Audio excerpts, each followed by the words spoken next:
Buenas tardes a todos, a todas, a todes que nos acompañan en este seminario en línea. Es el cuarto seminario en línea que estamos organizando desde el programa de universalización de la identidad civil en las Américas y desde Sinergia Iniciativas por los Derechos Humanos en el proyecto de práctica sobre el reconocimiento de la identidad de género en los documentos de identidad y de identificación. Muchas gracias. Veo a muchas personas conocidas, amigas de este proyecto. Vamos a empezar por darles a todos la bienvenida formal, y para eso tenemos con nosotros a Antonio Alarcón Zamora, el ministro consejero de la Misión de Costa Rica ante la Organización de los Estados Americanos. Adelante, Antonio, y gracias por acompañarnos. Muchas gracias, Rebeca. Muchas gracias, Estefano. Y muy buenas tardes a todas, todos y todes. Es un gusto y un honor dirigirme a ustedes en representación de los Estados miembros del Core Group LGBTI OEA: Argentina, Brasil, Canadá, Chile, Costa Rica, Colombia, Ecuador, El Salvador, Estados Unidos, México, Perú y Uruguay.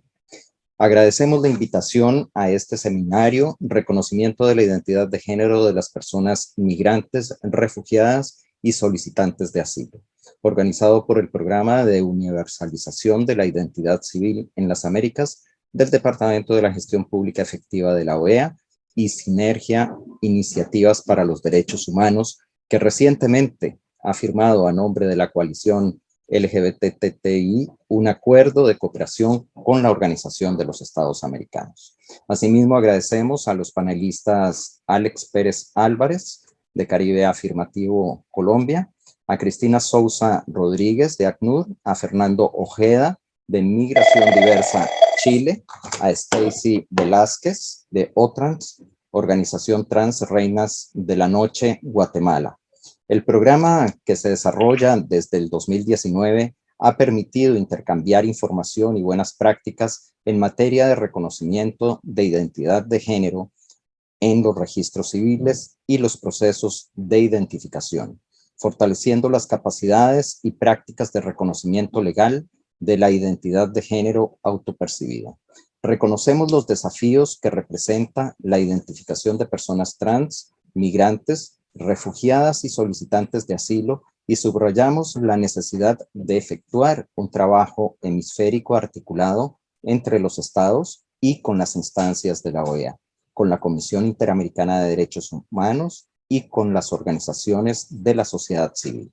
Esta articulación inicia con el análisis y discusión de la temática, lo que hace de la actividad organizada para el día de hoy el escenario perfecto e ideal en el que se reciba información, se intercambien opiniones y buenas prácticas. Expresamos el apoyo del Core Group al continuo esfuerzo que realiza la Secretaría de Asuntos Hemisféricos a través del programa para garantizar el derecho de todas las personas al reconocimiento de su identidad. Muchas gracias. Muchas gracias, Antonio, por las palabras y por el apoyo del Core Group al trabajo que venimos haciendo. Bueno, vamos entonces a empezar con este seminario, y lo vamos a hacer de la siguiente manera. Cada una de las personas panelistas van a tener 10 minutos para exponer, y después vamos a tener un espacio para preguntas, para comentarios, para tener una buena conversación. Obviamente, como en todos los temas que tienen que ver con América Latina y como todos los temas que tienen que ver con el reconocimiento de la identidad de género, tenemos diversidad de situaciones en los países. Y creo que lo que vamos a hacer en este seminario es precisamente ver esa diversidad de situaciones a las cuales se tienen que enfrentar las personas migrantes, refugiadas, solicitantes de asilo, para el reconocimiento de su identidad de género. El primer caso del cual vamos a escuchar va a ser lo que nos va a presentar Stacy Velázquez, de OTRANS en Guatemala.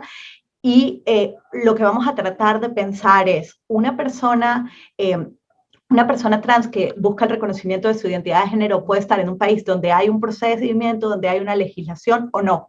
Y también puede ir a otro país donde hay un procedimiento, hay una legislación o no. Y eso es precisamente lo que vamos a escuchar de las personas panelistas el día de hoy. Después de escuchar la intervención de Stacy, de Fernando y de Alex, vamos a tener la intervención de ACNUR un poco para que hablemos de la situación regional y de buenas prácticas que pueden existir. Así que sin más por mi parte, adelante Stacy. Buenas tardes a todas, todos y todes. Perdón por el ruido, tuve un inconveniente en esta oficina, pero con mucho amor y con mucho cariño quiero compartir mi caso, pero también que mi caso hace caja de resonancia con muchas compañeras trans del Triángulo Norte. Quiero empezar y quiero hablar no solo de Guatemala, sino del Triángulo Norte. En el Triángulo Norte no existe una ley de identidad de género que proteja la identidad de género autopercibida de las personas trans. Eso constituye una violación de derechos humanos por parte de los gobiernos que generaliza o que da punto para que empiece una violación sistemática de los derechos humanos, no solo en cuestiones migratorias, sino como las solicitantes de refugio o asilo, como mi persona. Tengo 17 años de vivir en Guatemala, soy salvadoreña, pero me radico en Guatemala, tengo 17 años de vivir acá. Y una de las situaciones por las cuales he tenido que pasar como una persona migrante es que no existe en el gobierno de Guatemala y en el estado de Guatemala ninguna política, ninguna ley que proteja mi identidad de género autopercibida.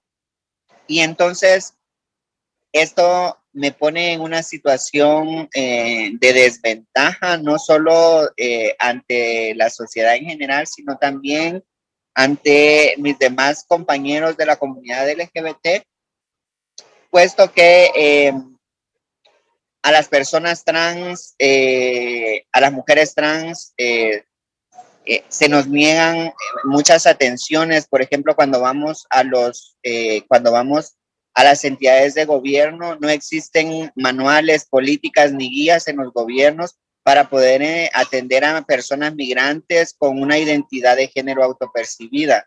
Entonces, lo llaman a uno con una identidad que no es con la que uno se identifica, y entonces se convierte en una violencia simbólica y psicológica, porque no solo tienes que soportar la violencia de las personas que son servidoras públicas, sino también soportar la violencia de las personas que están en la sala de espera contigo, ¿no? Porque se ríen, porque te señalan, porque luego ya no te ven como te vieron como cuando entraste, porque ya saben de tu identidad autopercibida.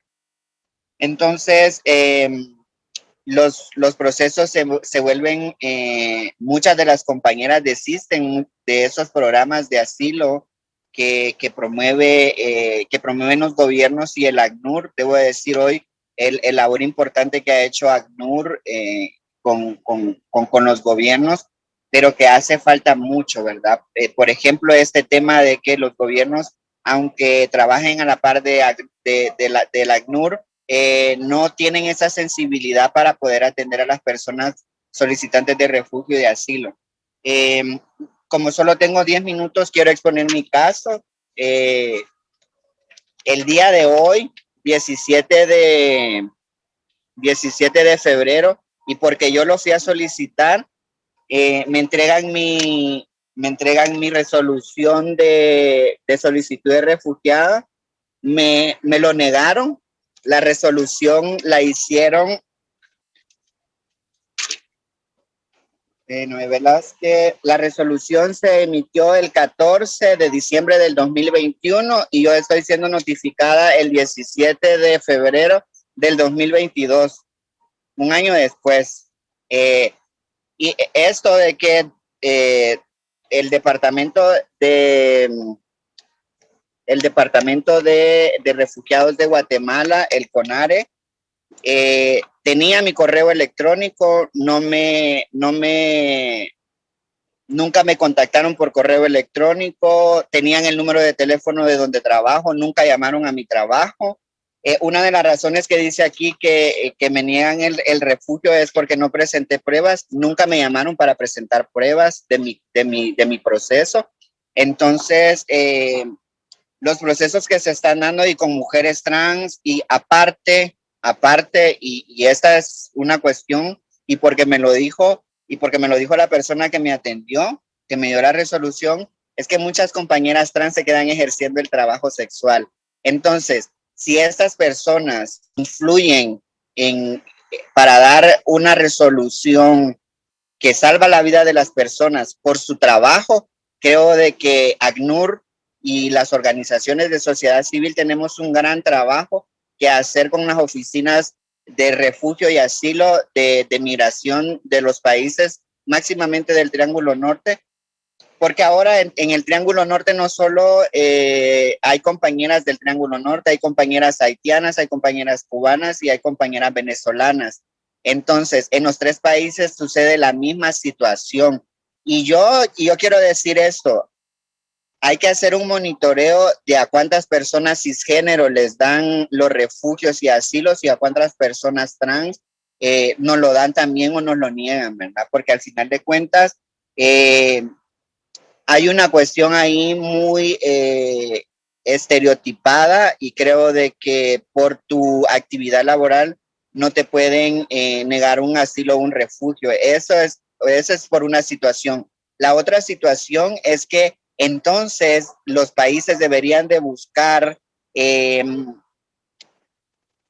mecanismos de desarrollo y de vinculación educativa y laboral, porque el trabajo sexual para las mujeres trans no se desprende de una situación opcional, sino que se desprende de una imposición social.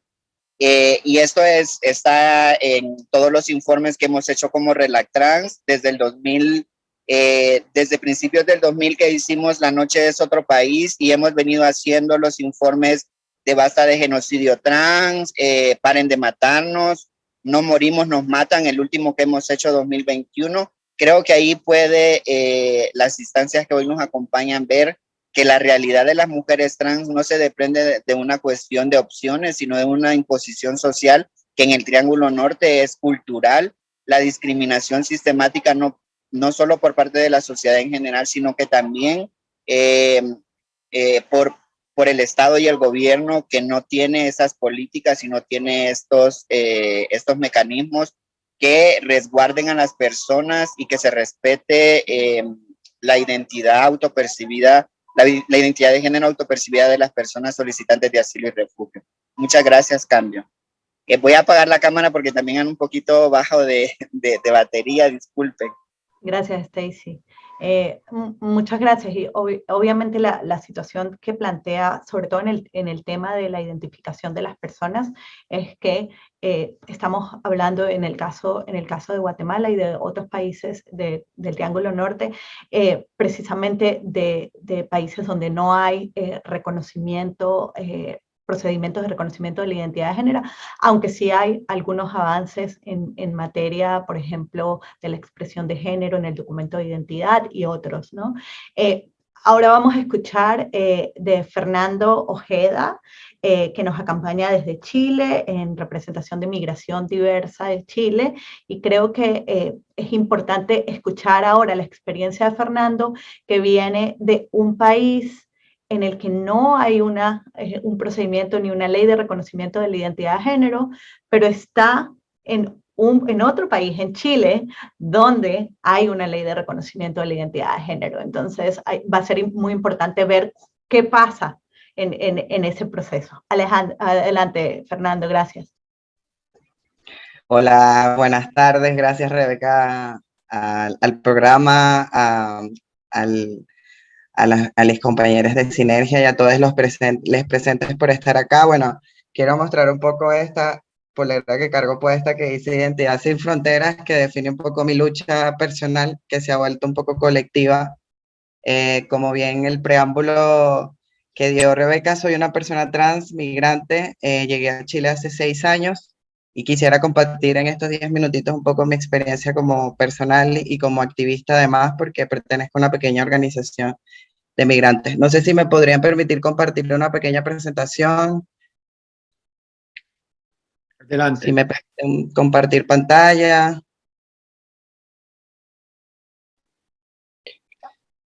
Está en bajo, ahí deberías verlo, compartir pantalla. Y tienes... Perfecto.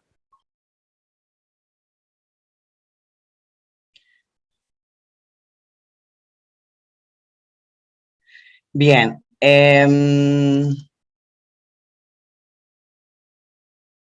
Pucha, voy de nuevo. Bueno, bien me presenté, soy Fernando Javier Ojeda Bastardo, me defino como un activista social, soy un transmasculino, además soy migrante venezolano, resido en la ciudad de Santiago de Chile hace 6 años, aproximadamente en marzo cumplo 6 años. Además me considero una persona transfeminista y pues estudié diseño de obras civiles. Soy el coordinador de políticas, el coordinador del área social y de políticas públicas de migración diversa, una organización pequeñita, donde promovemos el apoyo, la integración del refugio, el exilio de las personas LGBTI en Chile, desde migrantes disidentes para migrantes disidentes. Mi historia personal es un poco parecida a la de millones de venezolanos que han visto en la movilidad humana una esperanza de vida.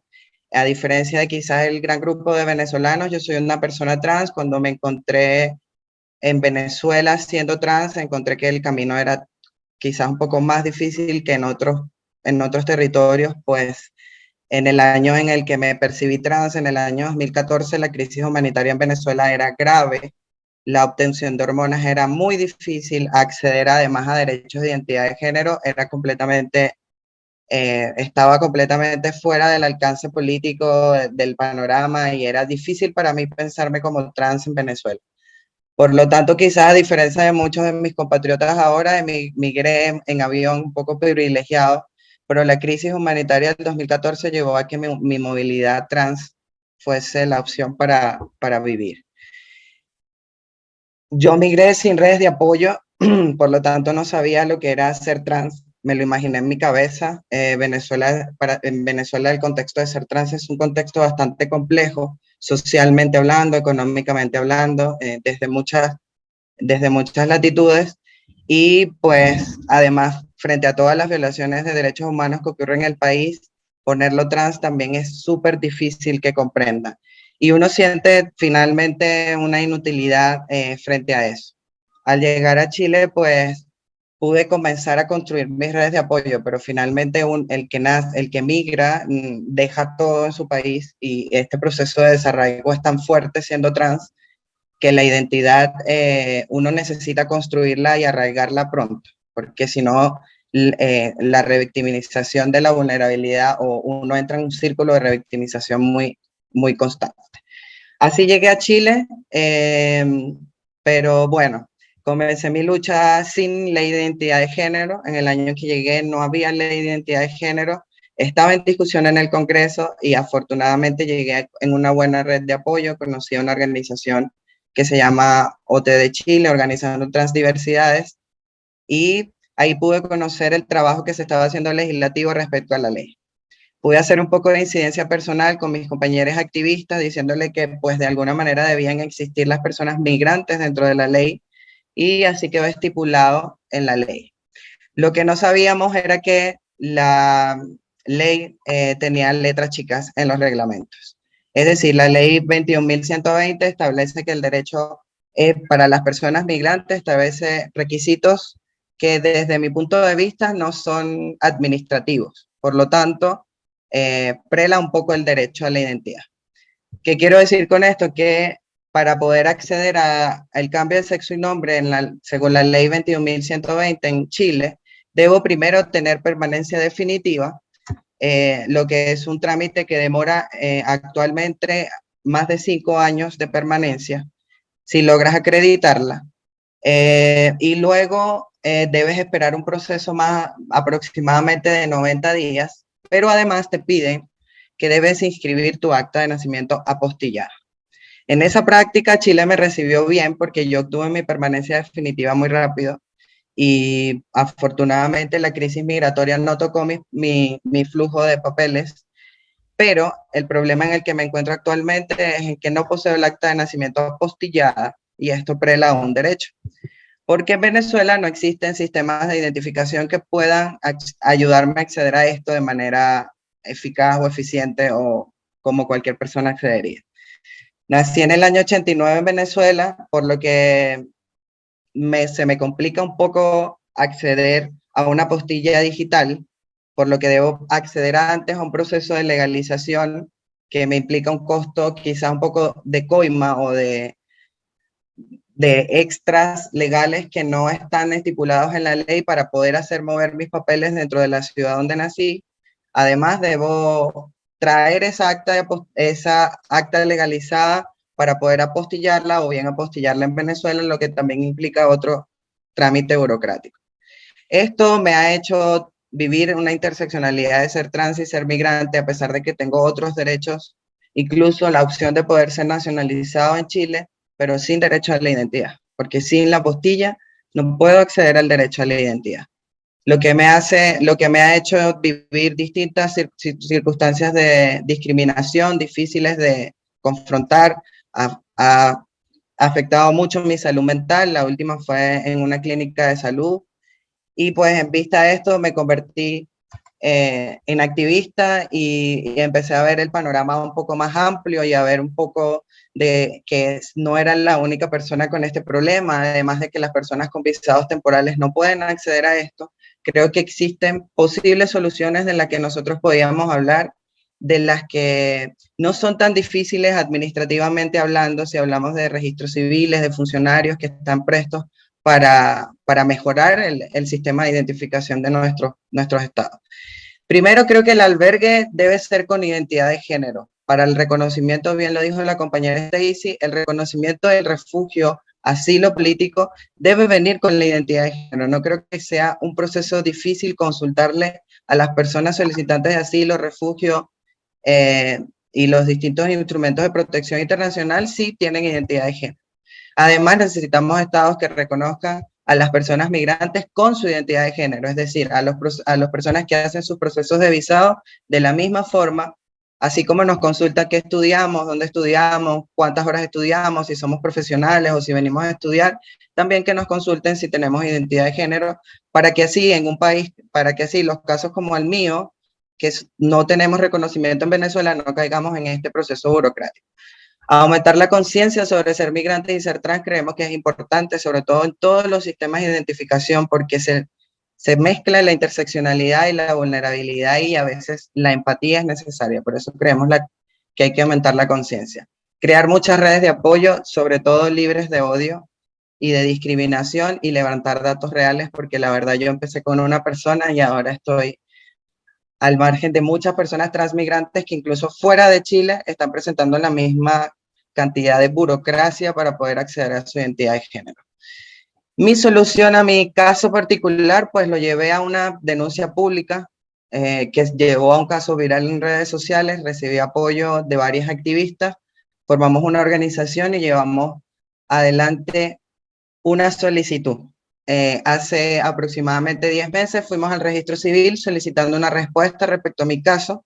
Afortunadamente el registro civil respondió muy rápido. Nos respondió cuál era el derecho que prelaba a otro, es decir, nos encontramos con una falla jurídica, puesto que los registros civiles, muchos se deben al convenio de La Haya, y este convenio establece que todos los documentos originales de nacimiento deben estar previamente apostillados.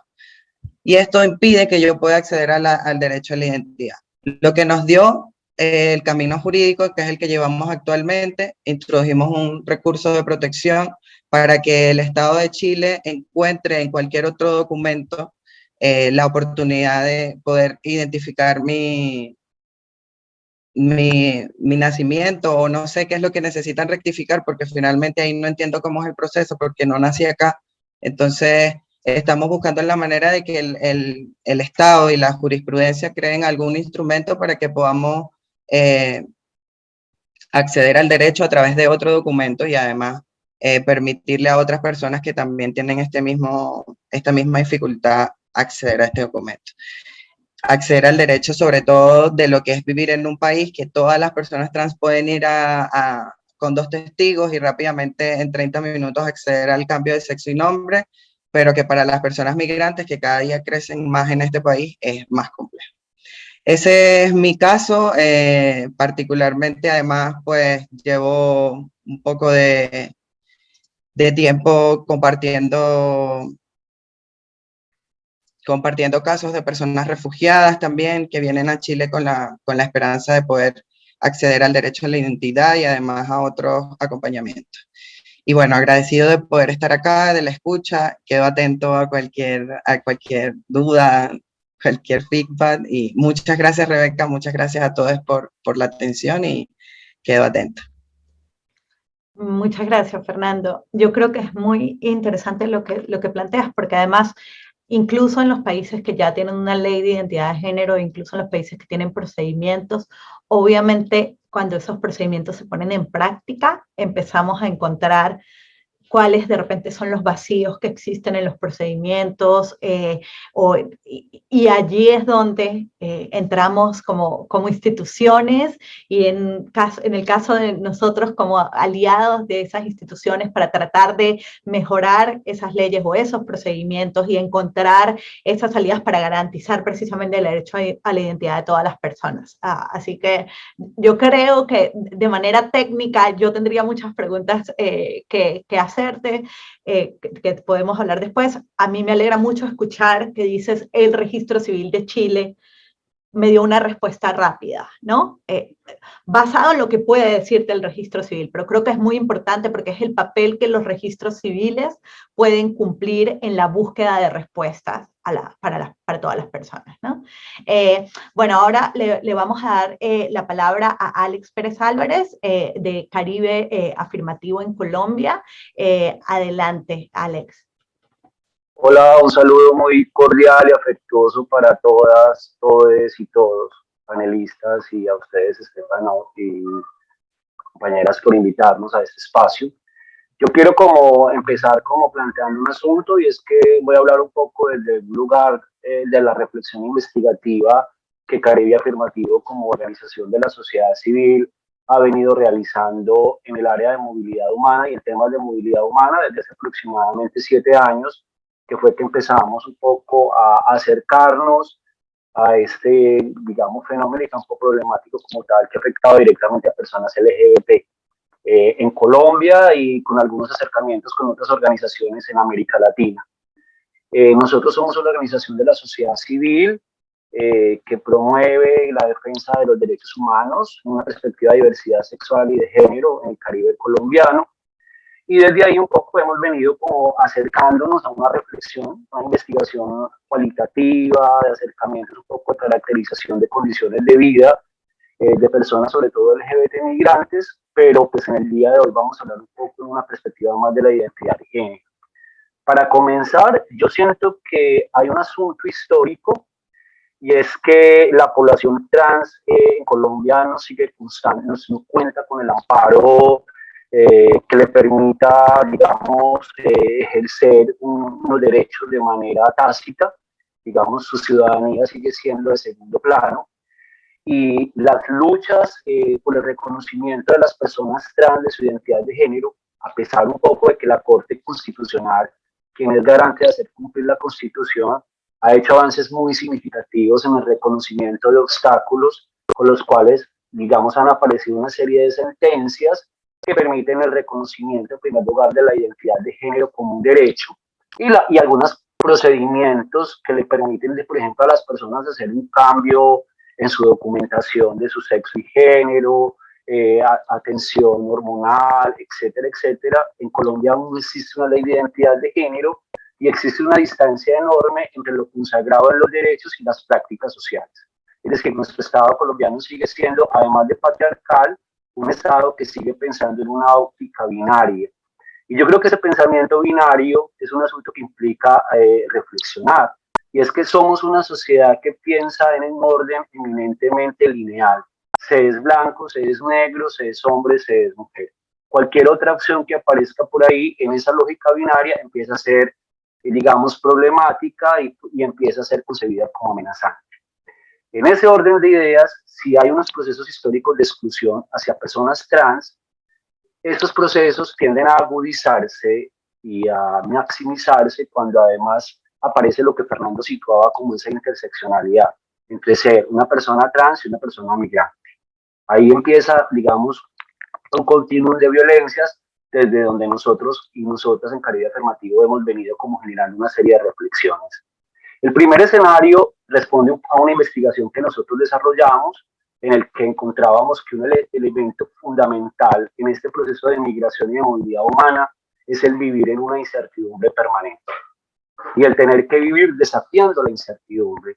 ¿Y qué implica vivir en una sociedad y en una vida en la que todo el tiempo te estás sometiendo a una incertidumbre, en donde además la noción de futuro es un asunto incierto? Entonces, digamos que el primer elemento constitutivo que va a caracterizar la movilidad humana en personas LGBT y particularmente en personas trans va a ser el desafiar la incertidumbre, y ese es un poco el nombre incluso que lleva nuestra investigación, que para quienes la quieran encontrar está en nuestra página web de Caribe Afirmativo. Y en ese elemento me parece que hay unos asuntos que yo quiero como puntualizar. El primero es que las personas trans con quien nosotros conversamos, personas en situación de movilidad humana trans, nos manifiestan que históricamente han sido unas personas en constante transhumancia. Es decir, desde que son niñas y niños ha habido un desconocimiento que empieza incluso en sus núcleos familiares de su identidad trans. Y ese desconocimiento y una negación de sus derechos las termina expulsando y desplazando de sus familias al espacio público. Entonces, un poco lo que uno empieza a encontrar es un continuum de desplazamiento que empieza muy a temprana edad y que incluso las termina expulsando a las calles a temprana edad y generando, por supuesto, una vida en los bordes, en las periferias y sometidas obviamente a unos riesgos potenciales, ¿cierto? Que van a seguirse, digamos, reproduciendo de manera sistemática en el transcurso de su vida. Muchas y muchos de ellos salen de Venezuela buscando no solamente una mejoría en su calidad de vida económica y social, sino sobre todo buscando condiciones de derechos. Yo creo que eso es un elemento importante, es decir, llegan a algunos lugares de América Latina con la posibilidad de que van a encontrar algunos derechos frente a su reconocimiento de identidad de género. En el caso de Colombia, empiezan un círculo de violencias, un continuum de violencias que empieza en el mismo momento de la frontera. Sea porque lo hagan por espacios formales o sea porque lo hagan por lo que conocemos como trochas, ¿cierto? Que son espacios informales en donde van a aparecer actores ilegales que ejercen unas formas de violencia sobre los cuerpos a quienes se les nota. Yo creo que aquí es muy importante hablar de la expresión de género como un asunto también importante en la identidad. Es decir, no solamente la identidad asumida, es la identidad percibida por ese otro. Y esa expresión de género que hace que ese otro me vea desde un lugar que incomoda, empieza a generar una serie de violencias sobre la vida y la existencia de ellos y de ellas. En ese sentido, hay como una paradoja. Es decir, se busca emigrar o desplazarse buscando derechos, pero paradójicamente tienen muchos y muchas de ellas que ocultar su identidad de género. Entonces hay como un retroceso. Es decir, muchos y muchas de ellas, por miedo a esas violencias incluso, lo primero que tienen que hacer para pasar estas fronteras es ocultar su expresión de género. Y ahí ya hay un primer asunto que va a generar un asunto emocional y de afectaciones psicosociales súper importantes. Lo segundo, Fernando lo planteaba y yo quiero también como hacer énfasis, es una ausencia de redes de apoyo. Y esa ausencia de redes de apoyo para las personas trans les va a poner en un fuerte nivel de vulnerabilidad. Incluso porque muchas de las familias receptoras que están esperando a Mario o a María, cuando llega una persona trans, incluso muchas de ellas terminan negándole ese apoyo y terminan siendo expulsoras. Es decir, aquí estamos volviendo a ese círculo que trae el binarismo en la concepción del otro y de considerar que quien rompe con ese orden binario es una amenaza para la sociedad. Entonces, un poco lo que aparece en las instituciones es aniquilar física y simbólicamente esa diferencia. Y una manera de aniquilarla es expulsándola o es excluyéndola. Y eso es importante porque no son las mismas las violencias que sufren los hombres gay y las mujeres lesbianas a las que enfrentan precisamente las personas trans, quienes mayor riesgo y vulnerabilidad de violencias presentan en los ejercicios de investigación que nosotros hemos hecho. Con un agravante, y es que precisamente por esas exclusiones sistemáticas e históricas, las personas trans que emigran de Venezuela, muchas de ellas no tienen su documentación al día. Entonces llegan a nuestro país indocumentadas. Llegan a nuestro país indocumentadas y sin un acceso a la educación. Es decir, muchas de ellas incluso llegan con niveles altos de analfabetismo y un desconocimiento total de derechos. Pero además llegan con la idea y la ilusión de que allá es mejor que acá. Pero acá están emigrando a unos países con unas condiciones extremas de pobreza y en el caso particular de Colombia, a un país que si bien ha avanzado en materia de reconocimiento de derechos, sigue habiendo una brecha enorme entre lo que está escrito y las prácticas sociales. Entonces se enfrentan a unos fuertes procesos de exclusión laboral, a unos fuertes procesos de acceso a derechos fundamentales como salud, vivienda, etc. En ese sentido, entonces, digamos que las personas trans, a pesar de que migren a países donde hay un marco normativo, por esa condición histórica, ¿cierto?, de violencias, van a seguir viviendo en los márgenes y van a seguir teniéndose que enfrentar a una serie de violencias, que además van a estar naturalizadas, silenciadas, porque precisamente nuestras instituciones y nuestro Estado sigue reproduciendo un orden binario. Y eso ha sido un poco algo que las organizaciones sociales como Caribe Afirmativo venimos denunciando. Es decir, los refugios en los trayectos de movilidad siguen siendo eminentemente binarios, pensados para la familia heterosexual, heteronormada, pensada por un hombre y una mujer cisgénero, pero no pensando precisamente para cuerpos diversos o cuerpos disidentes y sexualidades disidentes. Creemos que eso ha agudizado esas violencias y esas disputas.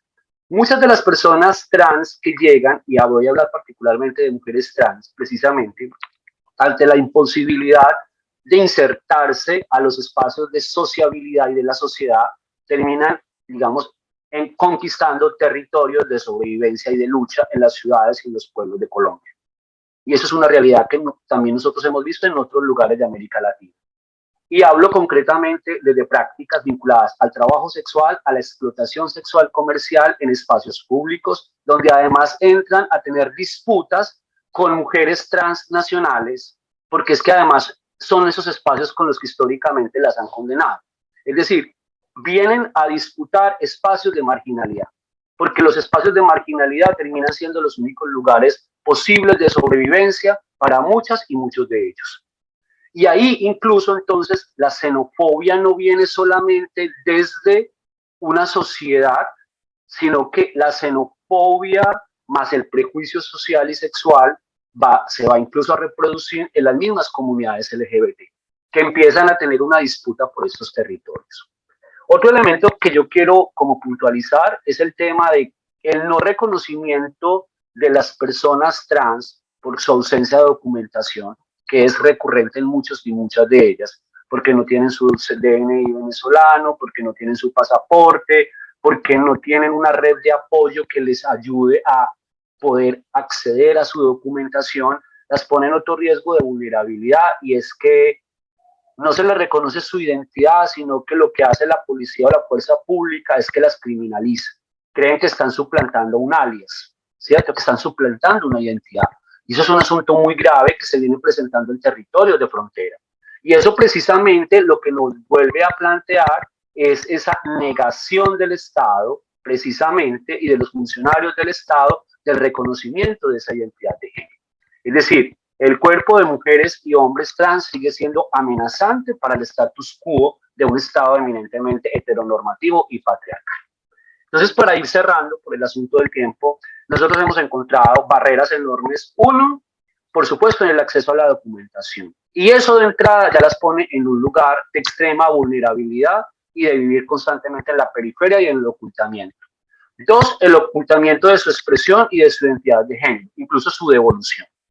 Tres, el tema, por supuesto, de la ocupación. Es decir, si para los migrantes y las personas en situación de movilidad humana encontrar trabajo es bien complejo, en países como Colombia, para las personas trans pareciera que el único lugar viable y posible es el tema del trabajo sexual, y ni siquiera del trabajo sexual, de la explotación sexual, incluso con unos bordes muy borrosos con el tema de trata de personas.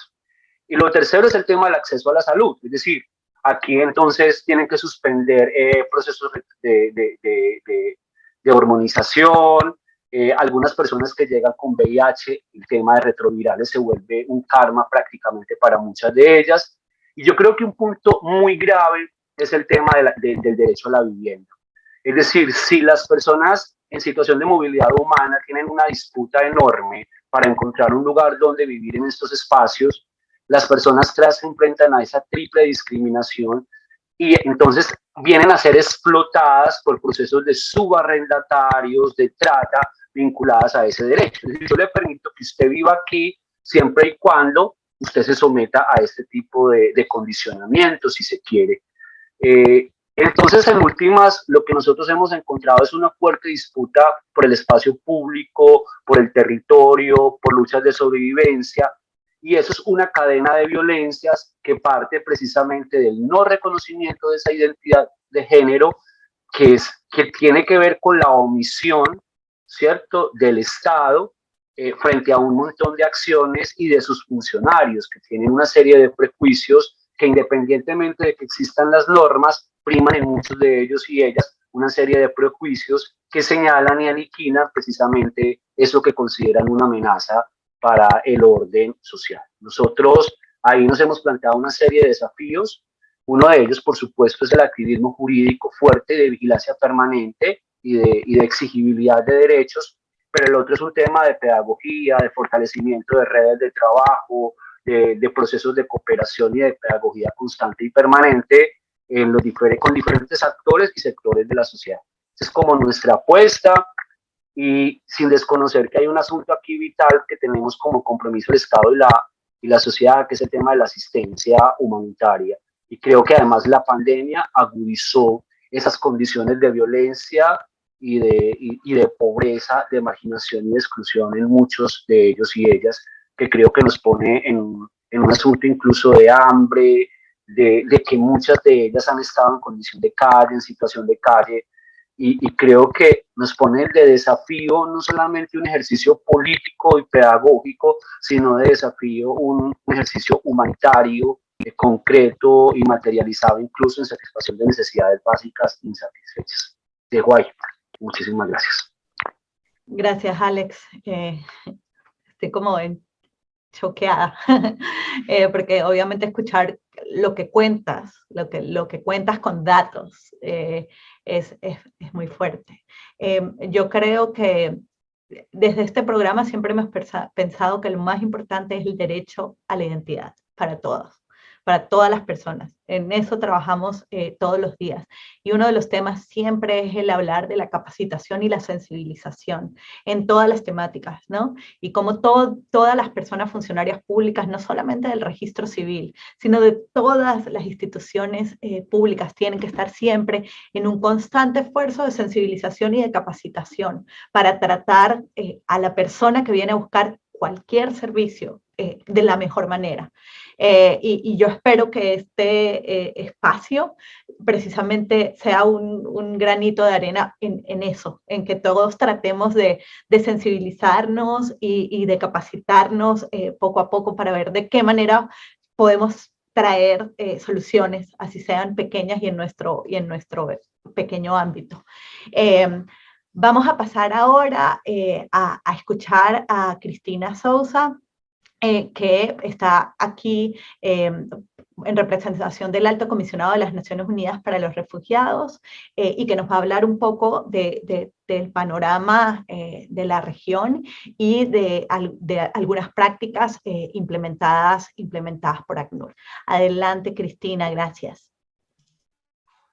Buenas tardes, un saludo. Antes que nada, muchísimas gracias por esta invitación. Para nosotros realmente es un placer estar en este espacio.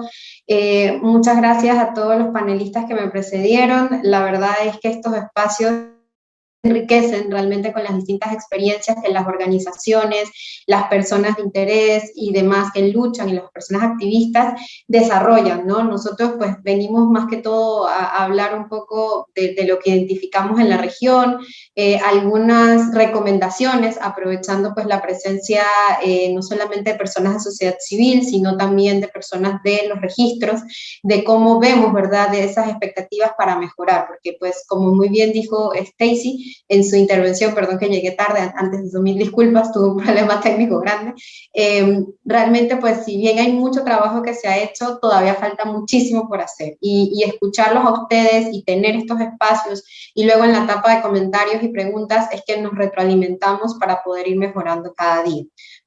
Me permito compartir una presentación. Okay. ¿Se ve, verdad? Sí. Bueno, nada más como para, un segundo para agrandarla. Para hacer un poco del contexto, actualmente en la región de Latinoamérica, de acuerdo a las últimas tendencias globales de ACNUR, hay alrededor de 18.3 millones de personas en condición de desplazamiento, que esto involucra tanto desplazamiento transfronterizo, es decir, que la persona se ve obligada a salir de su país de origen, como el desplazamiento interno, que se produce dentro de cambios de edad de ciudades dentro del mismo país a donde yo resido o de donde soy. Esto, como pueden ver, ha habido una tendencia de crecimiento del 2020, principios del 2020 hasta el final del 2020, incluso la pandemia y sus restricciones no dejó de aumentar el número de personas solicitantes de la condición de refugiado, y podemos identificar tres grandes situaciones, que es la situación de desplazamiento de personas venezolanas, alrededor con 6 millones de personas, la situación de desplazamiento en Centroamérica, especialmente en la parte norte de Centroamérica, donde tenemos personas que son solicitantes de la condición de refugiado, pero también personas desplazadas internas, la situación de personas dentro de Nicaragua, ¿verdad?, que salen hacia otros países, y también pues el tema de desplazamiento interno en Colombia. Además pues de otros movimientos mixtos y sucesivos que hemos visto en los últimos tiempos, como en el caso de las personas de nacionalidad haitiana. Entre las principales razones de desplazamiento pues se encuentran especialmente el deterioro de situaciones como en Venezuela y Nicaragua, la persecución que existe, ¿verdad?, en el norte de Centroamérica, el tema de violencia de género, que sigue siendo una de las principales causas que fuerzan a las personas a salir, y muy específicamente con relación a las poblaciones LGTBIQ+, todo lo que tiene que ver con el tema de la discriminación, al igual que otros grupos como el tema de las personas afrodescendientes o también los pueblos indígenas. Nosotros, desde la Oficina Regional del ACNUR, hemos realizado algunos trabajos coordinados, especialmente con la red regional de personas LGTBI en movilidad humana y con Caribe Afirmativo. Dentro de estos documentos hemos encontrado algunos hallazgos importantes en materia de la situación de violencia que tienen las personas LGTBI en la región, todo el tema del desconocimiento de los procesos de asilo, hay realmente ausencias en los procesos de formación, de orientación, de saber exactamente cómo acceder, si tengo o no tengo derecho, cuáles son los procedimientos. Cuando escuchaba hablar Stacy inicialmente sobre la denegación de su solicitud de refugio, me preguntaba, ella conocerá el acceso que tiene a presentar un recurso de apelación, sabe dónde dirigirse, dónde buscar asesoría, tiene elementos muy válidos de lo que ella menciona, por qué no está de acuerdo con la resolución, cómo puede plantear esto en un documento legal que le sirva como una defensa. Eso es parte de la problemática que vivimos día a día. También en Centroamérica existen grandes riesgos asociados a temas de odio y violencia de género que generan todos los escenarios precisos para lograr las expulsiones y el desplazamiento forzado de la población. El 75% de personas de la muestra que utilizamos para estos procesos de investigación había sufrido una violencia por prejuicios. El 37% no tenía redes de apoyo, que fue uno de los temas que también mencionó Alex, y el 51% de las personas no tenía un estatus regular, es decir, estaba en una condición sin documentación en el país donde se encontraba que limita su acceso a derechos, limita también esa visibilidad para generar su identidad de género, para lograr tener oportunidades de medios de vida, acceso a salud, poder generar una solución duradera a la situación en la que se encuentra. Y por supuesto, en esta investigación, las mujeres trans sufren mayor discriminación y violencia, aunque realmente pues, son las personas trans en términos generales. También un tema importante para entender qué es la protección internacional, esta es como se define como toda acción que va a estar encaminada a lograr la igualdad de acceso y el disfrute a los derechos. Es decir, que aquí se debe trabajar con todos los grupos poblacionales que pueden conformar una comunidad, un grupo de personas en desplazamiento y demás. 4 elementos fundamentales que están relacionados con la protección internacional tiene que ver con el acceso al territorio, con el acceso al procedimiento de asilo, con respuestas basadas en un enfoque de derechos humanos y en un enfoque de derechos, y con las soluciones duraderas, que quiere decir, una vez la persona logró ser protegida, tuvo acceso al territorio, tuvo acceso al procedimiento, qué acciones debo tomar para que la persona pueda generar un proyecto de vida en el país que ha decidido solicitar asilo. Por esto, esta importancia es que el ACNUR ha desarrollado lo que llamamos nuestra política de edad, género y diversidad, que es, bueno, ya tenía otros antecedentes, pero la política como tal es del año 2018, que entiende que las personas en desplazamiento y las personas apátridas o en riesgo de apatridia no reciben exactamente las mismas afectaciones o están expuestos a los mismos riesgos al momento de su desplazamiento en todas las fases del mismo. Es necesario comprender que de acuerdo a las características particulares de las personas o grupos poblacionales, vamos a encontrar riesgos anuados a estos y que la manera de enfrentarlos tiene que estar con un enfoque diferenciado que nos permita generar respuestas reales a esas necesidades. Es decir, yo no puedo pretender que a un niño o a una niña voy a usar el mismo lenguaje o la misma forma de comunicarme que lo voy a hacer con un adulto, ni que las oportunidades de soluciones duraderas de un joven va a ser exactamente iguales a las oportunidades de soluciones duraderas que voy a dar a una persona mayor. Lo mismo ocurre con que no es lo mismo que tengamos a una mujer indígena que alguna mujer con discapacidad. O sea, cada persona, aunque tenga características en común, va a tener particularidades que nos va a llevar a tener que realizar un enfoque identificado de acuerdo a estas particularidades. Es así que específicamente para el tema de las poblaciones LGTBIQ+, hablamos de que hay distintas formas de persecución que obviamente pues, se agravan aún más en situaciones que tienen que ver con el desconocimiento de la identidad de género.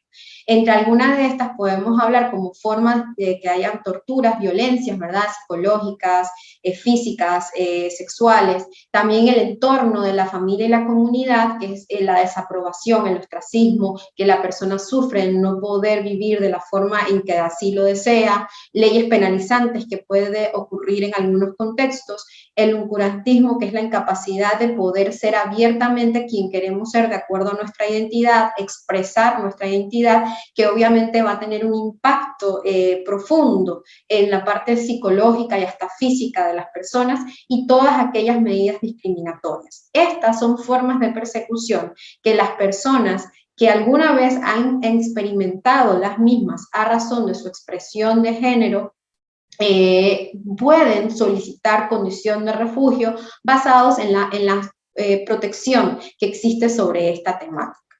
Así, nos encontramos que en las distintas fases del desplazamiento, que son 3 específicamente a grandes escalas, que podemos hablar la salida del país de origen, el tránsito y el arribo al lugar donde queremos establecernos, por lo menos en un primer momento, que se genera una serie de acciones ligadas a la discriminación, a la violencia y al poco acceso a derechos, así como a barreras del acceso a asilo. Todos estos elementos se configuran para exacerbar las condiciones de los riesgos de protección que existen a lo largo de toda la ruta migratoria, de la forma en que se haga, caminando, en bus, en distintos tipos de automóviles, con personas, de manera sola, acompañados o no. Cada una de las formas de desplazamiento va a tener algún riesgo ligado a ciertas características y ligadas a la fase donde nos encontramos. Algunos de los riesgos específicos ligados a la población trans está todo el tema de la participación y el alcance, ¿verdad?, en las condiciones en las áreas de recepción. Como muy bien nos decía, muchas veces esta visión binaria nos impide poder acercar a las personas trans a los procesos de participación, a los procesos de atención. La discriminación se siente fuertemente incluso en los procesos de atención. Muchas veces las normas existen, las políticas existen, los procedimientos existen y son protectores, pero lastimosamente hay una particularidad de cada proceso y es justamente la subjetividad con la que cada persona va a realizar o va a implementar estos procesos. Por eso los trabajos de sensibilización, de formación, de capacitación nunca deben terminar, porque eso es la llave del éxito de cualquier política, intervención o proyecto que se quiera implementar. También el tema de la documentación, y aquí eso es casi como un llamado a las instituciones de Estado. La flexibilización de la documentación es indispensable. Se debe entender que una persona refugiada o que sale desplazada forzadamente en muchas ocasiones solo tiene tiempo de salvaguardar su vida, por lo cual la existencia de una serie de documentos y con ciertos requisitos de manera apostillado muchas veces resulta irrisoria para las condiciones en que una persona se ve obligada a salir de su país. Y por tanto, elementos como el tema de la identidad de género, que pasa por la identidad propia, por la dignidad humana, por un derecho humano que debe reconocérsele a esa persona, debería considerarse tener algunos procedimientos que mantengan o que visibilicen las variantes, ¿no?, de persona trans y persona en movilidad humana, que requiere esa asistencia administrativa que menciona la Convención de 1951, que es sobre el tema de refugio, que para que sea mucho más fácil para las personas acceder y lograr los procesos administrativos. También tenemos la violencia sexual y de género, que muchas veces solo se limita a mecanismos de queja, pero no existe realmente procesos de investigación, de castigo, ¿verdad?, a las personas que lo realizan, ni mucho menos resarcición o reparación por el daño causado. Está el tema del acceso a la justicia, que muchas veces hay ausencia de protección judicial, o también hay situaciones de discriminación, que aunque la ley permita el acceso igualitario, el no brindar información, el brindar información siempre con algún tipo de prejuicio o con comentarios denigrantes, resulta en obstáculos fácticos para el acceso real a la justicia. Luego está la asistencia material y los criterios. Nosotros hemos ido progresando paulatinamente en estos temas, pero sabemos que hay mucho por hacer. Uno de los temas aquí es el reconocimiento de las familias homoparentales, por ejemplo, ¿no? Se sabe pues que aunque si bien existen programas de ayuda humanitaria, lastimosamente no son tan ilimitados como quisiéramos, y por tanto pues en muchas ocasiones hay que trabajar en criterios de prioridad. Y muchas veces debemos tener esta visión clara para entender que dentro de estos criterios de prioridad se debe marcar, ¿verdad?, y olvidarnos de esta parte del pensamiento binario para poder abrirnos a todo el número de condiciones que existen y que vemos y que puedan también entrar en estos criterios cuando existen condiciones reales de vulnerabilidad. También, como muy bien se decía, el tema del hospedaje y de WASH, que tiene que ver con todo lo que es la parte de higiene, es necesario establecer lugares seguros. Aquí hablamos de albergues, hablamos de baños públicos en estaciones de atención, por ejemplo, como la iniciativa que tenemos a lo largo de la respuesta a Venezuela que se llaman espacios de apoyo. En todos estos lugares, parte de los principios de atención es la existencia de baños y duchas seguras, que incluso puedan ser utilizados, ¿verdad?, de acuerdo al género, y esto permite que las personas se sientan libres de ingresar al baño, pues que se sientan más cómodos de hacerlo. Para algunas personas esto podría pasar desapercibido, pero cuando se trabajan estos temas y se comprenden los riesgos a los que están sometidas y la importancia de reconocer las diferencias y reconocer las necesidades de los grupos particulares también resulta un tema fundamental. Y el tema de los albergues, ese tema también es muy delicado por los diferentes, por ejemplo, las separaciones por género, el acceso o no a ciertas salas donde las personas podrían estar más seguras. Es un tema que todavía hay que trabajar. Recordar que los albergues son de muchas organizaciones y muchas redes a lo largo de todas las rutas migratorias, y por tanto es un tema que sigue siempre trabajándose desde el ACNUR, pero también desde los espacios y los mecanismos de protección interagenciales que existen pues establecidos. Tenemos todo el tema de la discriminación, el bullying que puede haber a nivel pues, de los sistemas educativos, tanto en secundaria, universidad o hasta primaria, ¿verdad? Podría pasar.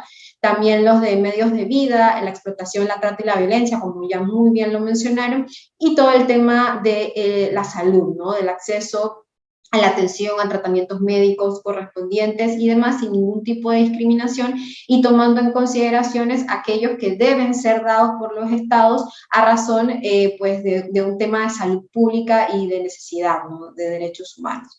Luego también nosotros desde la ACNUR a nivel global contamos con la directriz número 9 que establece las solicitudes de condición de persona refugiada relacionadas con la orientación sexual y la identidad de género.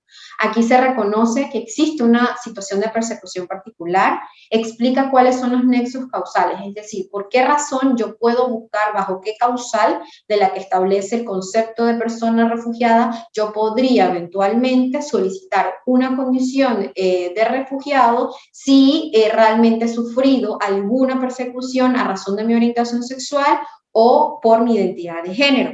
Aquí usualmente existen dos tipos de causales, ¿no? Por un lado tenemos la pertenencia a un determinado grupo social, que es bastante amplia, pero que entra dentro de esto porque hay condiciones que son inmutables en las personas que están siendo perseguidas a razón de su orientación sexual y su identidad de género.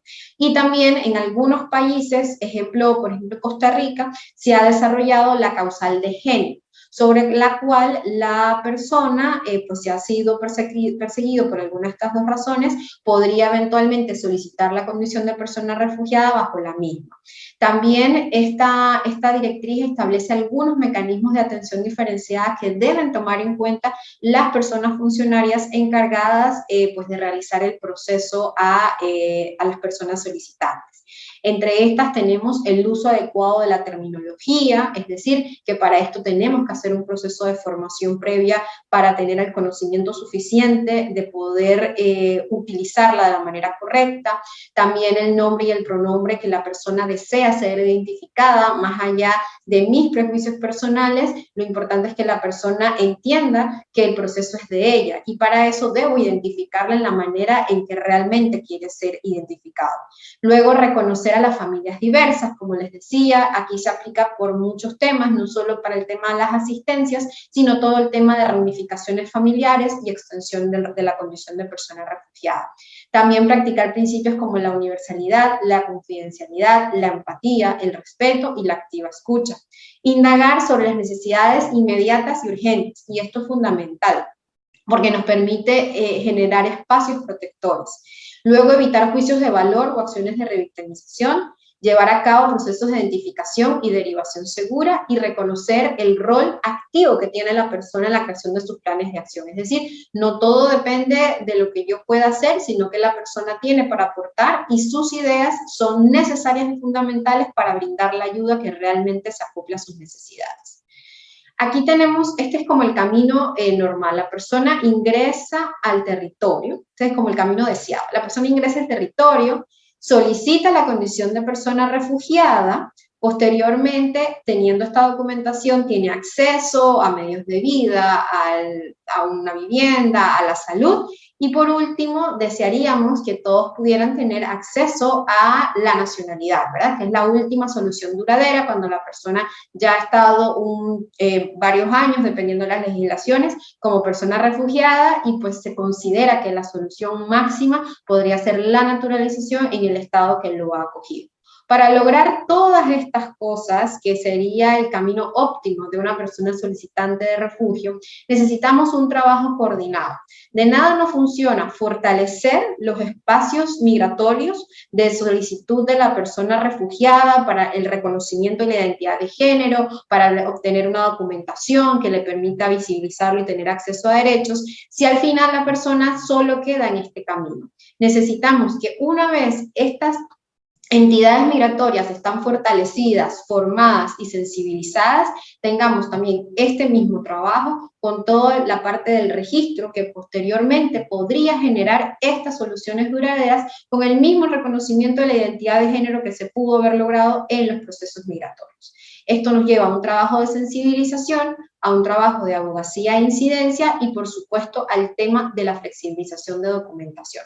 Podemos tener leyes que favorezcan el tema de la identidad de género, pero si en esa ley no contemplamos la variante de las desplazados forzados, que genera una serie de situaciones que limita la presentación de documentos, entonces esto sería un obstáculo de facto, que está presente y que no es tan fácil de omitir porque se depende incluso de las acciones de los países de origen, en donde muchas de las personas ni siquiera tienen la opción de regresar porque su vida, su libertad o su seguridad estarían en riesgo. Por tanto, debemos incluir a las personas refugiadas como sujetos de derechos. En las leyes que hagamos, están presentes, están ahí. Somos países de acogida y por tanto deben ser reconocidos en el acceso a derechos. La flexibilización de documentos, el trabajo coordinado entre las autoridades migratorias y los registros civiles resulta fundamental, los procesos de sensibilización e información a los funcionarios y todos los procesos de información y orientación que podamos hacer, no solamente a las personas de interés, sino también a los activistas, a las organizaciones que trabajan de forma más directa con las poblaciones, que tienen acceso a los lugares donde tal vez nosotros no lo logramos tener acceso. Esos procesos de formación también deben realizarse para generar competencias y herramientas que les permitan abogar por sus propios derechos. Entre algunas buenas prácticas que podemos desarrollar, tenemos, bueno, la coordinación, como les decía, a nivel regional con la red regional de personas LGTBI en movilidad humana, elaboración de algunos documentos que ambos los hemos trabajado con Caribe Afirmativo, que son guía para funcionarios en la atención a personas LGBTIQ+ en movilidad humana, y el sentir que se nos va la vida, que es justo una serie de grupos focales que se realizaron durante el tiempo de la pandemia y de donde tomamos los resultados de data que les mostré al principio. También hemos trabajado un mapeo de organizaciones a nivel regional de trabajo con personas LGTBIQ+, los espacios de apoyo, que es una iniciativa a nivel de la región, específicamente en los países de respuesta a Venezuela. Tenemos 216 espacios de apoyo en 8 países y en los cuales hay atención especializada a personas LGTBI, ya sea como albergues, como espacios seguros, como temas de acceso a derechos, atención legal, psicosocial, entre otros. También hemos trabajado en la elaboración de materiales de información y comunicación especializados, identificación de socios en terreno, especialistas en la temática, procesos de incidencia de abogacía y también actividades de prevención, mitigación y respuesta en la violencia de género, que por supuesto entran las personas trans. Estos son algunas fotitos, estos son los 2 documentos que les mencionaba, y acá está uno de los centros de atención de espacio de apoyo, este específicamente es en Ecuador.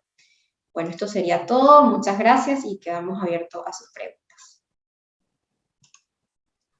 Muchas gracias, Cristina.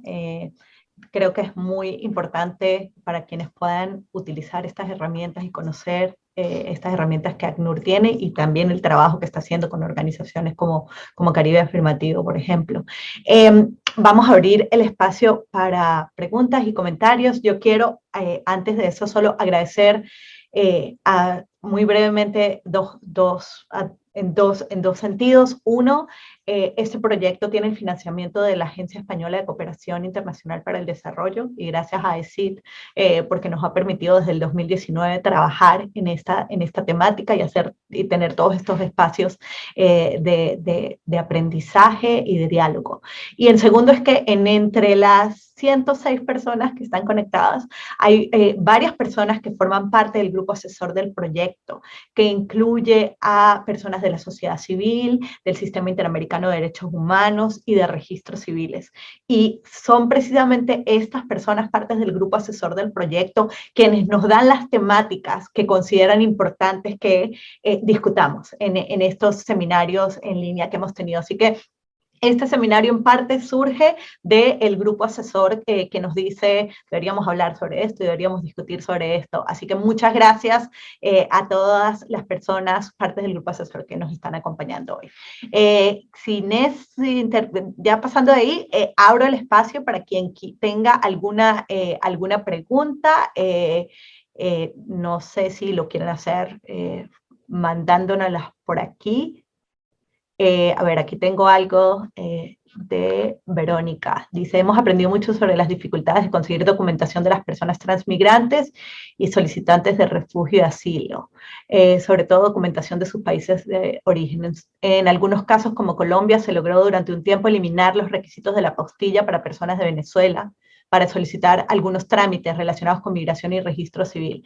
Yo quisiera saber si se ha logrado algo similar en otros países de la región o si hay algún otro ejemplo de buena práctica entre países o flexibilización de requisitos documentales que hayan facilitado el acceso a este tipo de documentos de los países de origen y a los trámites en los países de acogida. No sé si alguno de ustedes tiene alguna buena experiencia que compartir.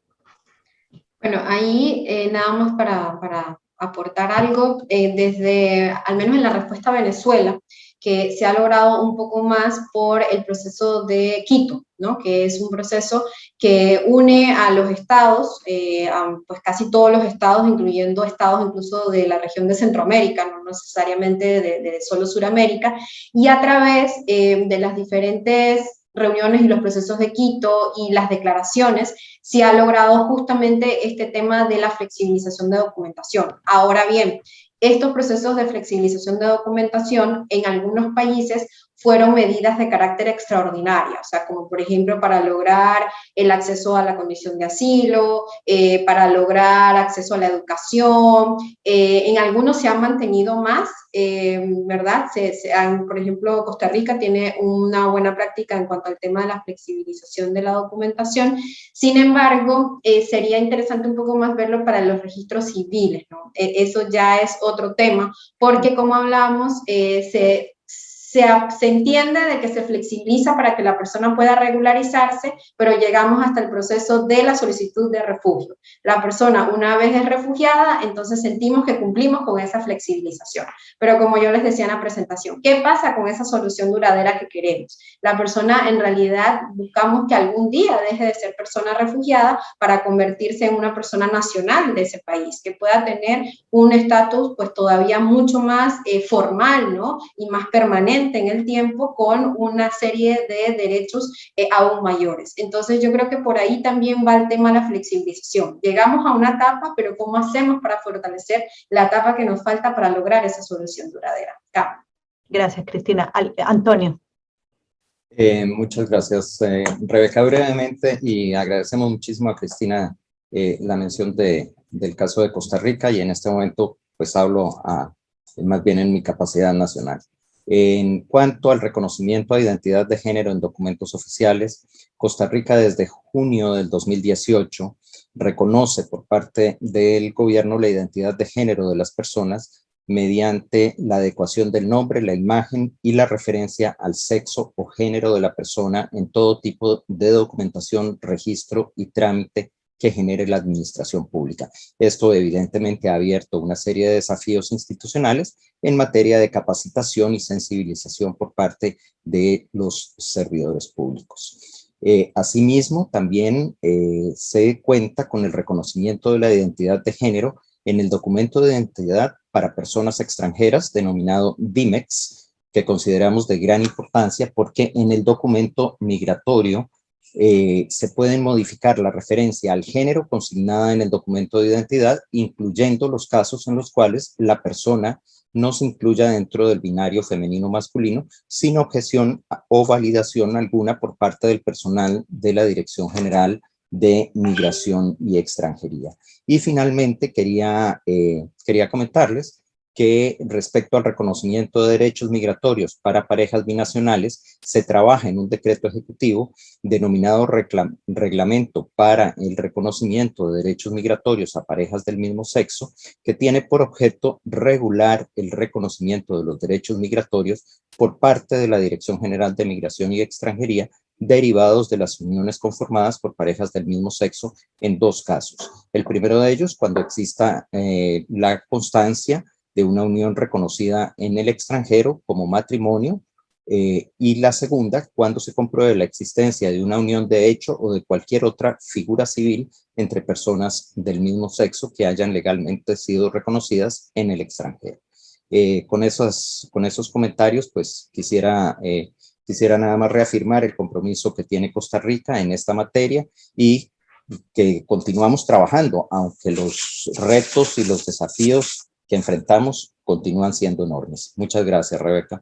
Gracias, Antonio. Fernando.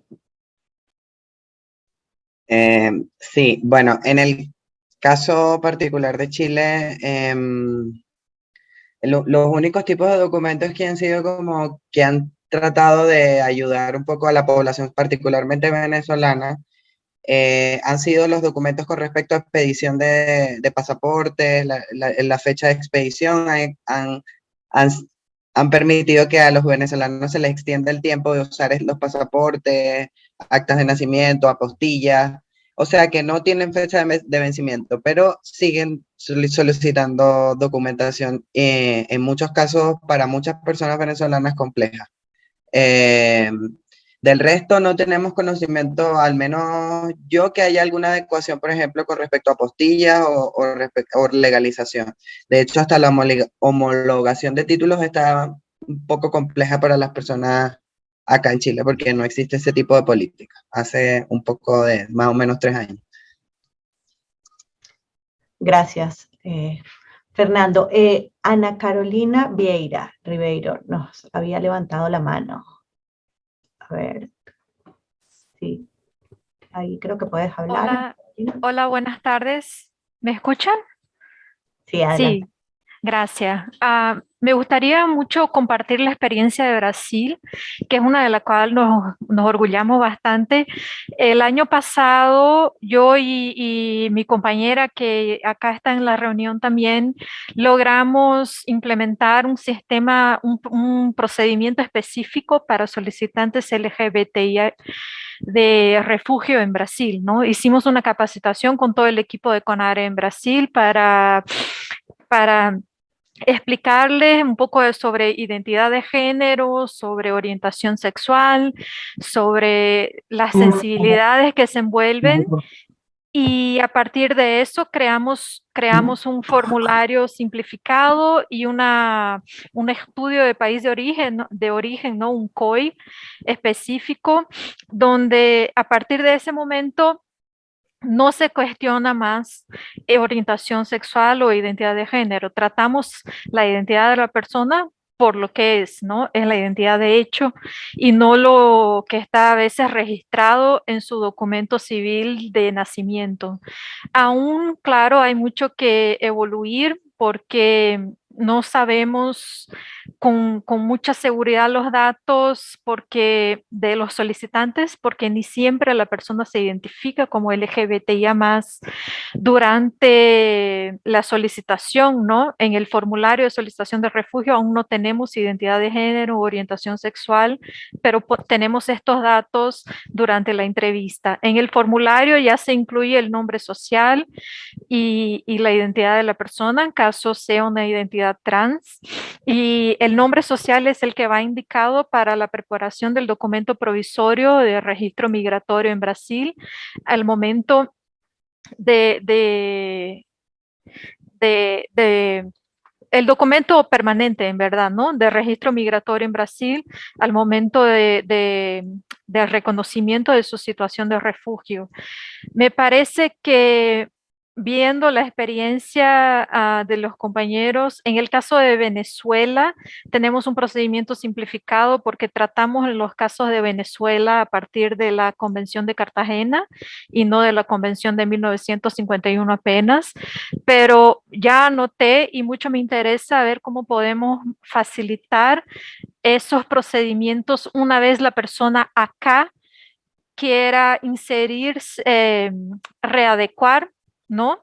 Su cuerpo, acceder a los servicios que hay en la salud pública de Brasil de hormonización y algunas cirugías, y también el posible cambio de nombre caso una vez acá en Brasil como refugiada o refugiado se identifique como persona trans. Toda la parte de registro civil acá en Brasil es hecho por un otro ministerio y podemos buscar como particular. Si hay algún compañero de CONARE acá que ya haya tenido esa experiencia, me gustaría mucho charlarles después, más adelante, para cambiar.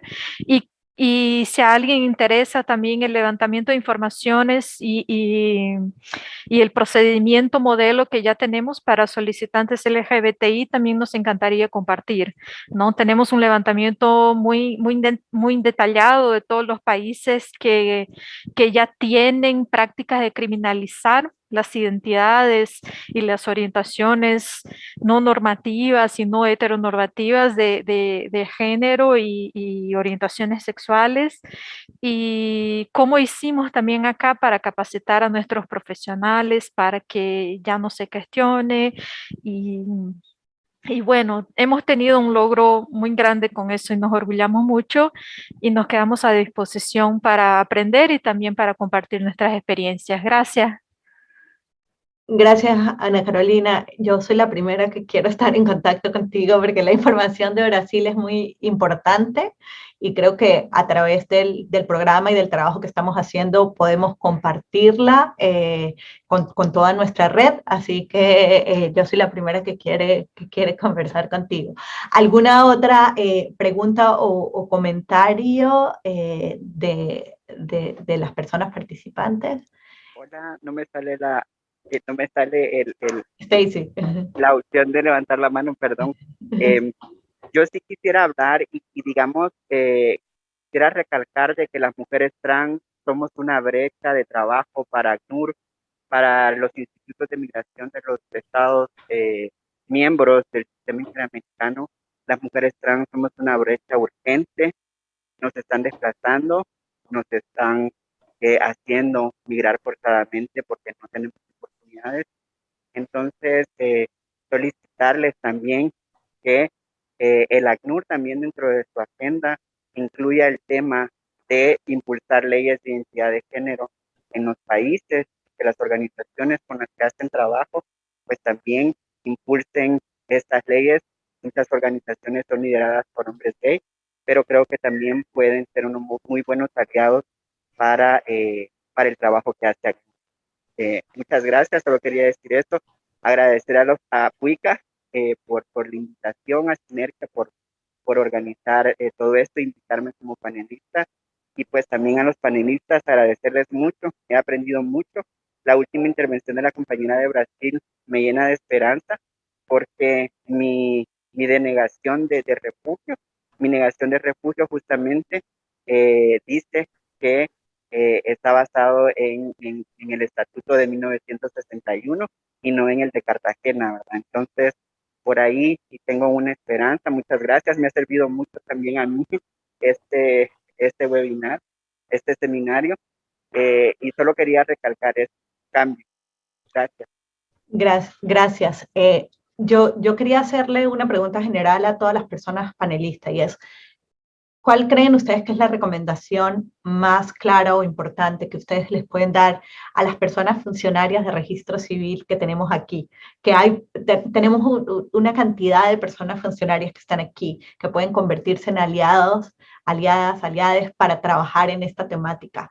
Y yo quisiera que ustedes desde su posición les puedan decir, mi recomendación es, ¿qué debería ser la persona funcionaria? ¿Qué debería hacer la institución del registro civil para tratar de apoyar, de responder a las solicitudes de las personas migrantes, refugiadas, solicitantes de asilo que quieren tener acceso a la identidad de género? En cualquier orden, ¿quién quiere empezar? A ver. Estefano, tú no puedes empezar, pero Alex.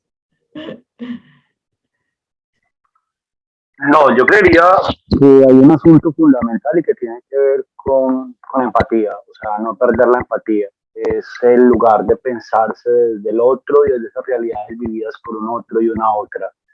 Creo que es un asunto que atraviesa lo humano y eso implica a uno como poner en cuestión sus prejuicios y creencias que tenemos instauradas y que a veces defendemos desde unos órdenes lineales. Creería que a veces el problema es que se guardan las normas, se guardan los marcos de derechos y se sacan los prejuicios a flote. Entonces yo sí creo que digamos, mi comentario y mi solicitud a los funcionarios y funcionarias es muévanse con los derechos y no con los prejuicios, porque creo que a veces nuestras acciones están descargadas de prejuicios y de valores y no de derechos. Y eso es un asunto de empatía y de reconocimiento del otro como ser humano. Bueno, es lo único que podría como recomendar al respecto. Gracias, Alex. Cristina, ¿tú qué crees? Coincido y yo lo resumiría para mí en 3 puntos. El primero, formación y capacitación. A veces rechazamos lo que no entendemos. Entonces hay que entender, conocer, comprender, ponernos en el zapato de la otra persona para poder entonces ver de qué forma mis acciones podrían generar barreras para el acceso real. Otro tema es la coordinación. Las instancias deben trabajar coordinadas. El proceso de protección a las personas refugiadas se da en distintas etapas y por tanto no puedo pretender que porque yo tal vez soy el registro civil y es lo último que va a llegar, voy a vivir un poco aislado de los procesos de adelanto que se están haciendo, por ejemplo, como muy bien mencionaba la compañera en Brasil. Tenemos un proceso de asilo que está ligado, ¿verdad?, formado, empático y entiende las diferencias, pero podríamos encontrar barreras posteriormente en los demás procesos. Entonces, la coordinación institucional para entender la atención como un todo, como algo integral, es fundamental. Y un tema que también pienso que es sumamente importante y que se dijo en algunas de las presentaciones y en las preguntas, es entender la importancia de desagregar la data. No podemos, ojalá supiéramos cuántas personas solicitantes trans tenemos, a cuántas se les da y a cuántas se les niega, pero lastimosamente ese dato casi que no lo tenemos porque depende de la forma en que los datos desagregan la información. Si los datos no consideran que esto es un elemento fundamental, no existe y lo necesitamos. Entonces, desagregar data para entender la diferenciación y crear atención especializada es fundamental. Cambio. Gracias, Cristina. Stacy. Sí, yo una recomendación, bueno, voy a dar 2, perdón. Una es que deberían de trabajar en base a la opinión consultiva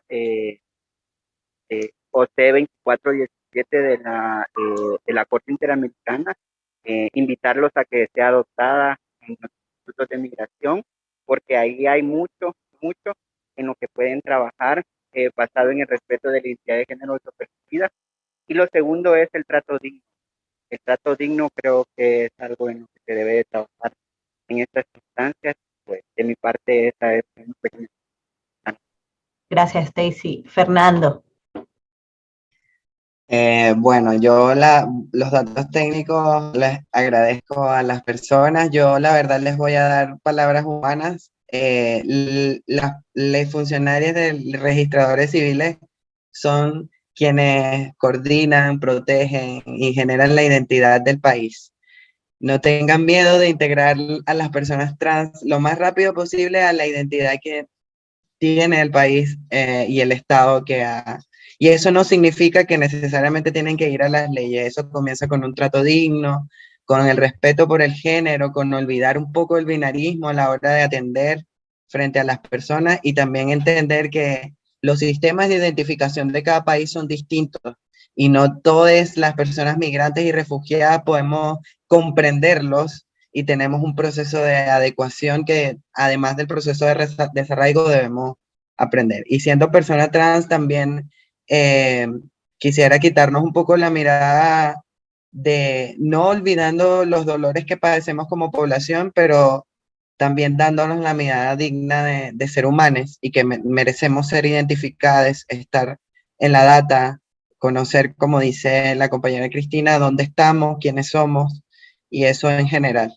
Y como persona trans migrante que no ha podido acceder al derecho de la identidad, pues a pesar de que todo el mundo, todas las personas acá me tratan como Fernando, siempre me encuentro con personas que de una manera u otra no quieren reconocerlo y la falta de acceso es lo que finalmente me termina marginando.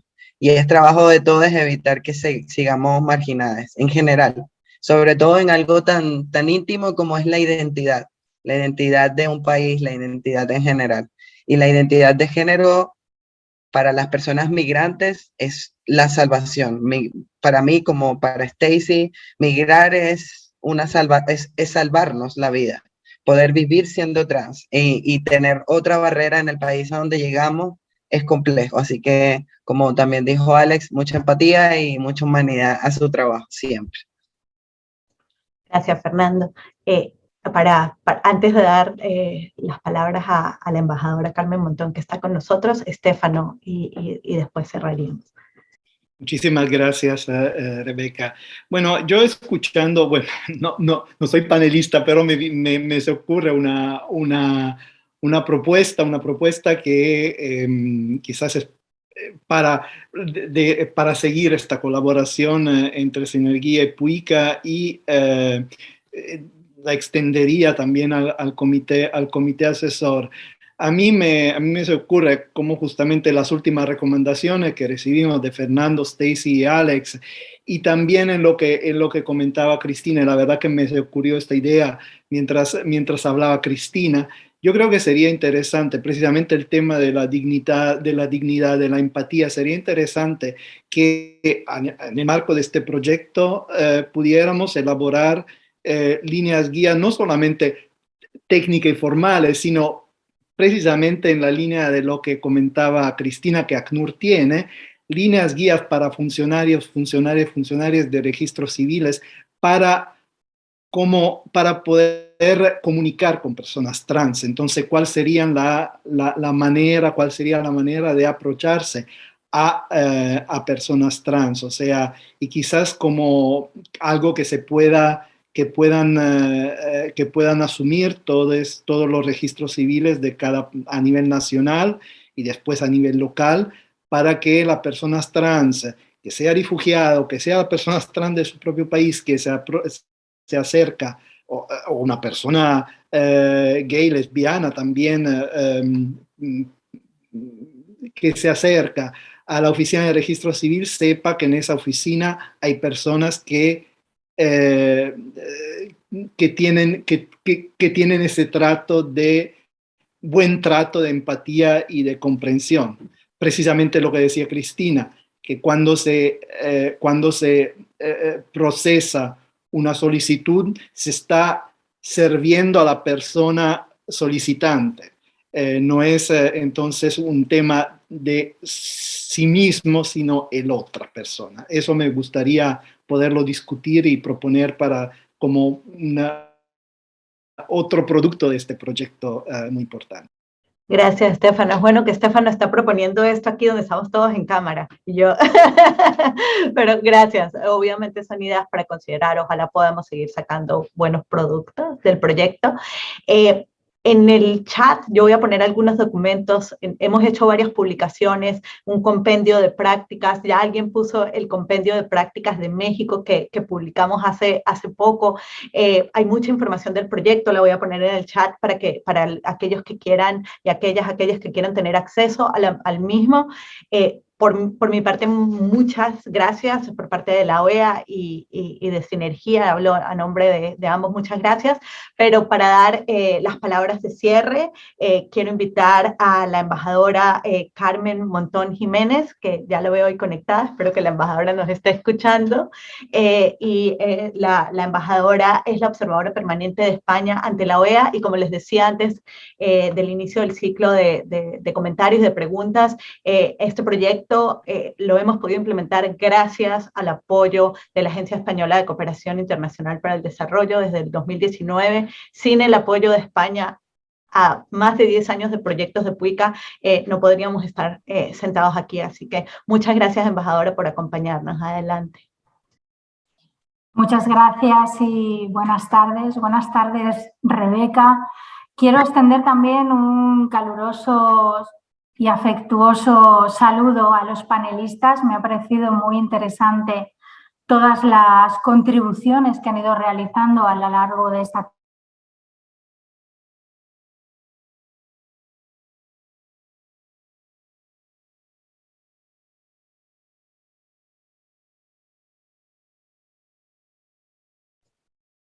¿Se cortó? ¿Soy yo o se cortó la embajadora? Okay. Embajadora, perdón, se cortó la conexión y no la escuchamos los últimos segundos, disculpe. Pues indícame, Rebeca, ¿empiezo desde el principio o...? ¿Sí? Creo que se nos cortó a todos, sí, qué pena, embajadora, pero no la escuchamos, perdón. Bueno, no, disculpas por la red, vuelvo a intentarlo. Os decía que muchas gracias por esta invitación y buenas tardes, y que quería empezar extendiendo un saludo muy caluroso a los panelistas por todas las contribuciones que han aportado en la tarde en este seminario. A Alex Pérez del Caribe Afirmativo de Colombia, a Cristina Sousa Rodríguez de ACNUR, a Fernando Ojeda de Migración Diversa de Chile y a Stacy Velázquez de OTRANS de Guatemala. Darle las gracias por la aportación de esta tarde, pero sobre todo por las historias de vida que representan, por la lucha que representan y que van a seguir representando.